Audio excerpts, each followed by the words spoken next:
पूज्य स्वामी राम सुखदास जी महाराज कहते हैं, जैसे सोए हुए किसी व्यक्ति को पुकारें तो वह अपना नाम सुनते ही नींद से जग जाता है, ऐसे ही राम राम राम करने से राम जी हमारी तरफ खिंच जाते हैं। जैसे एक बच्चा माँ माँ पुकारता है तो माताओं का चित्त उस बच्चे की तरफ आकृष्ट हो जाता है। जिनके छोटे बालक हैं उन सब का एक बार तो उस बालक की तरफ चित्त खींचेगा, पर उठकर वही मां दौड़ेगी जिसको वह बच्चा अपनी मां मानता है। मां नाम तो उन सब का ही है जिनके बालक हैं, फिर भी वे सब क्यों नहीं दौड़ती? सब कैसे दौड़ें? वह बालक तो अपनी मां को ही पुकारता है। दूसरी माताओं के कितने ही सुंदर गहने हों, सुंदर कपड़े हों, कितना ही अच्छा स्वभाव हो, पर उनको वह अपनी मां नहीं मानता। वह तो अपनी मां को ही चाहता है, इसलिए उस बालक की मां ही उसकी तरफ खींचती है। ऐसे ही राम राम हम आर्त होकर पुकारें और भगवान को ही अपना माने तो भगवान हमारी तरफ खिंच जाएंगे। जब लग गज अपनो बल बरत्यो, नेक सरयो नहीं काम, निर्बल भय बलराम पुकार्यो, आयो आधे राम। जैसे गजराज ने पूरा नाम भी उच्चारण नहीं किया, उसने केवल हे नाथ आधा नाम लेकर पुकारा, उतने में भगवान ने आकर रक्षा कर दी। शास्त्रीय विधियों की उतनी आवश्यकता नहीं है जितनी इस तरह आर्त होकर पुकारने की है।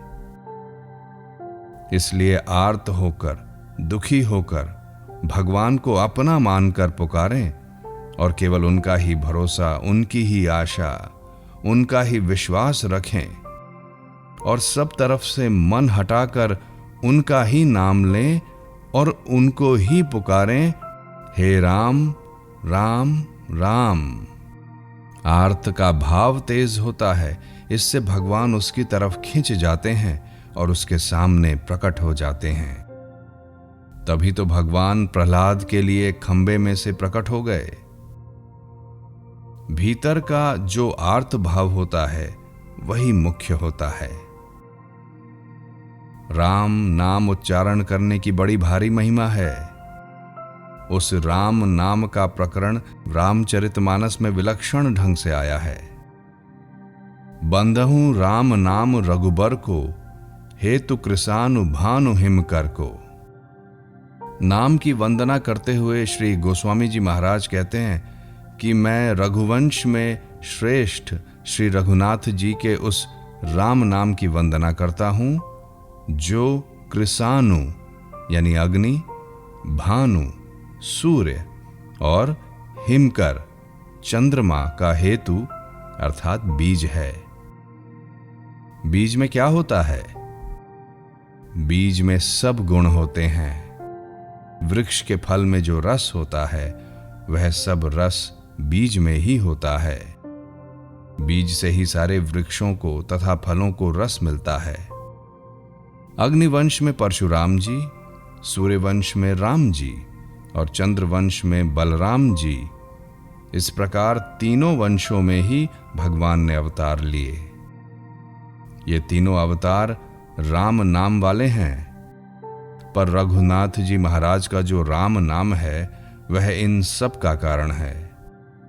मैं रघुनाथ जी महाराज के उसी राम नाम की वंदना करता हूं, जो अग्नि का बीज र, सूर्य का बीज आ और चंद्रमा का बीज म है।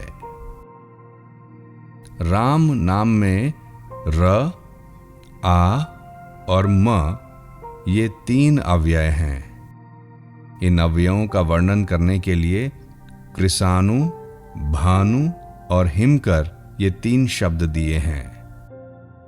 यहां ये तीनों शब्द बड़े विचित्र एवं विलक्षण रीति से दिए गए हैं।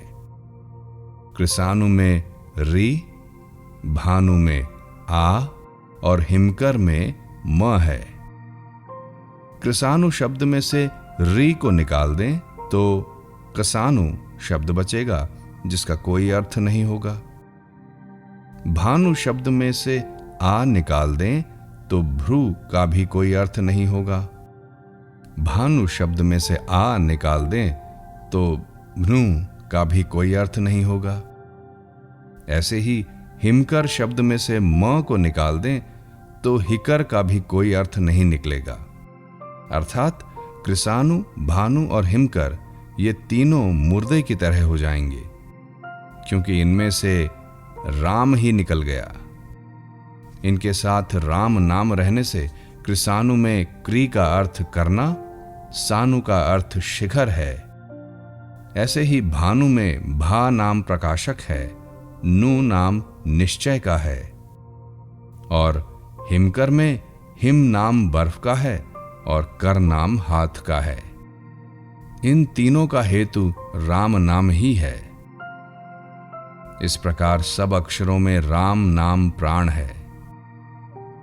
कृसानु, भानु और हिमकर इन तीनों में से राम नाम निकाल देने पर वे कुछ काम के नहीं रहते, उनमें कुछ भी तथ्य नहीं रहता।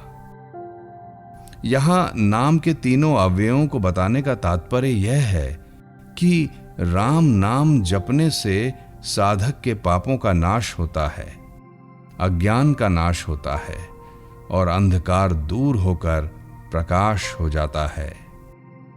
अशांति, संताप, जलन आदि मिटकर शांति की प्राप्ति हो जाती है। ऐसा जो रघुनाथ महाराज का राम नाम है उसकी मैं वंदना करता हूं। अब आगे गोस्वामी जी महाराज कहते हैं, विधि हरि हरमय वेद प्राण सो, अगुण अनुपम गुण निधान सो। मानस, यह राम नाम ब्रह्मा, विष्णु और महेशमय है। विधि, हरि, हर सृष्टि मात्र की उत्पत्ति, स्थिति और संहार करने वाली ये तीन शक्तियां हैं। इनमें ब्रह्मा जी सृष्टि की रचना करते हैं, विष्णु भगवान पालन करते हैं और शंकर भगवान संहार करते हैं। संसार में राम नाम से बढ़कर कुछ नहीं है। सब कुछ शक्ति इसमें भरी हुई है। इसलिए संतों ने कहा है, रामदास सुमिरण करो, रिद्ध सिद्ध याके माए। रिद्धि सिद्धि सब इनके भीतर भरी हुई है। विश्वास ना हो तो रात दिन जप करके देखो, सब काम हो जाएगा, कोई काम बाकी नहीं रहेगा। यह राम नाम वेदों के प्राण के समान है, शास्त्रों का और वर्णमाला का भी प्राण है। प्रणव को वेदों का प्राण माना गया है। प्रणव 3 मात्रा वाला ओमकार पहले ही पहले प्रकट हुआ, उससे त्रिपदा गायत्री बनी और उससे वेदत्रय बना। ऋक्, साम, यजुः ये तीनों मुख्य वेद हैं। इन तीनों का प्राकट्य गायत्री से, गायत्री का प्राकट्य 3 मात्रा वाले ओमकार से, और यह ओमकार प्रणव सबसे पहले हुआ। इस प्रकार यह ओमकार प्रणव वेदों का प्राण है। यहां पर राम नाम को वेदों का प्राण कहने में तात्पर्य है कि राम नाम से प्रणव होता है। प्रणव में से र निकाल दो तो पणव हो जाएगा और पणव का अर्थ ढोल हो जाएगा। ऐसे ही ओम में से म निकालकर उच्चारण करो तो वह शोक का वाचक हो जाएगा। प्रणव में र और ओम में म कहना आवश्यक है। इसलिए यह राम नाम वेदों का प्राण भी है। अगुण अनुपम गुण निधान सो, यह राम नाम निर्गुण अर्थात गुण रहित है। सत्व, रज और तम से अतीत है, उपमा रहित है और गुणों का भंडार है। दया, क्षमा, संतोष आदि सद्गुणों का खजाना है। नाम लेने से ये सभी अपने आप आ जाते हैं। यह राम नाम सगुण और निर्गुण दोनों का वाचक है। अगुण सगुण बिच नाम सुसाखी, उभय प्रबोधक चतुर दुभाषी। अगुण सगुण बिच नाम सुसाखी, उभय प्रबोधक चतुर दुभाषी। यह राम नाम सगुण और निर्गुण दोनों को जानने वाला है। इसलिए सगुण उपासक भी राम नाम जपते हैं, निर्गुण उपासक भी राम नाम जपते हैं। सगुण साकार के उपासक हों चाहे निर्गुण निराकार के उपासक हों, राम नाम का जप सबको करना चाहिए। ये दोनों की प्राप्ति करा देता है। राम नाम अमृत के समान है।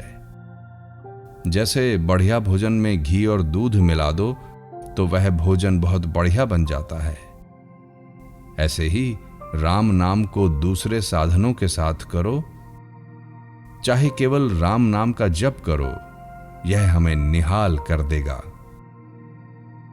राम नाम के समान तो केवल राम नाम ही है। यह सब साधनों से श्रेष्ठ है। नाम के 10 अपराधों में बताया गया है धर्मांतरहि साम्यम। नाम के साथ किसी की उपमा दी जाएगी तो वह नाम अपराध हो जाएगा। मानो नाम अनुपम है, इसमें उपमा नहीं लग सकती, इसलिए नाम को किसी के बराबर नहीं कह सकते।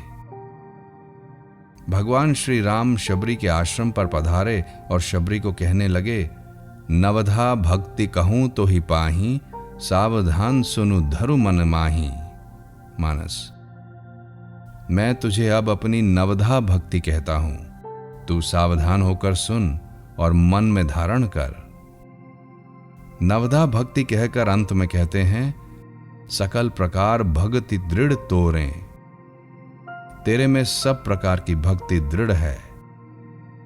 शबरी को भक्ति के प्रकारों का पता ही नहीं, परंतु नवधा भक्ति उसके भीतर आ गई। किस प्रभाव से? राम नाम के प्रभाव से। ऐसी उसकी लगन लगी कि राम नाम जपते हुए राम जी के आने की प्रतीक्षा निरंतर करती ही रही। इस प्रकार ऋषि मुनियों को छोड़कर शबरी के आश्रम पर भगवान खुद पधारते हैं। गुण निधान सो, यह नाम गुणों का खजाना है। मानो राम नाम लेने से कोई गुण बाकी नहीं रहता, बिना जाने ही उसमें सद्गुण सदाचार अपने आप आ जाते हैं। राम नाम जपने वाले जितने संत महात्मा हुए हैं, आप विचार करके देखो, उनमें कितनी रिद्धि सिद्धि, कितनी अलौकिक विलक्षणता आ गई थी। राम नाम जप में अलौकिकता है तभी तो उनमें आई, नहीं तो कहां से आती। इसलिए यह राम नाम गुणों का खजाना है। यह सत्व, रज और तम से रहित है और गुणों के सहित भी है एवं व्यापक भी है।